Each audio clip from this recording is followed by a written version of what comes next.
Is that I just like to ponder things. It's more, rather than being a political activist, I tend to think about things a lot and wonder, and ask the question, why is it like that?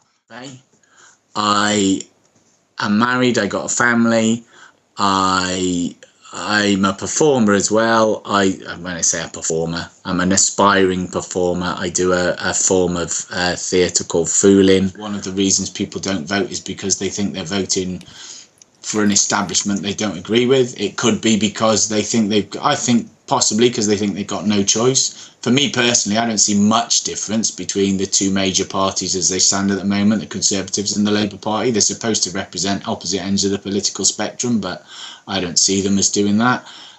Maybe because people don't feel represented. The first one I actually did, I stood as a candidate in the 2010 general election, and I changed my name to Zero None of the Above.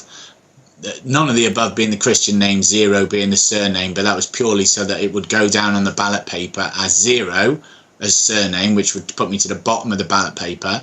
None of the above would be the rest of the name, and it was so that I could put a none of the above box on the ballot paper, because there isn't one currently.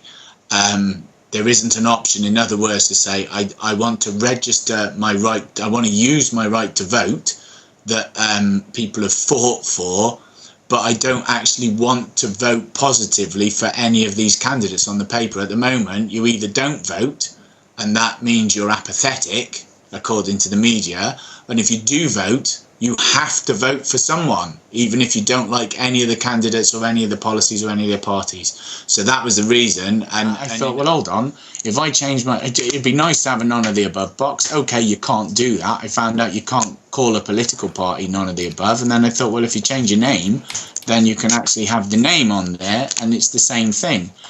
And also, it wasn't just vote for none of the above, vote for me and I'll be your MP. I'd actually stated on my publicity, it was simply vote for me, Zero None of the Above, and should I win the election, I'll resign immediately, which means you will effectively have no one on this paper will be elected as an MP. Until there's a none of the above box on the ballot paper to give people the option to vote, but not vote for anybody on that paper, you can't say how many people at the moment who aren't voting are not voting as a protest, or how many people are not voting purely because they just don't like the system, or they can't be bothered, or they just weren't able to vote that day.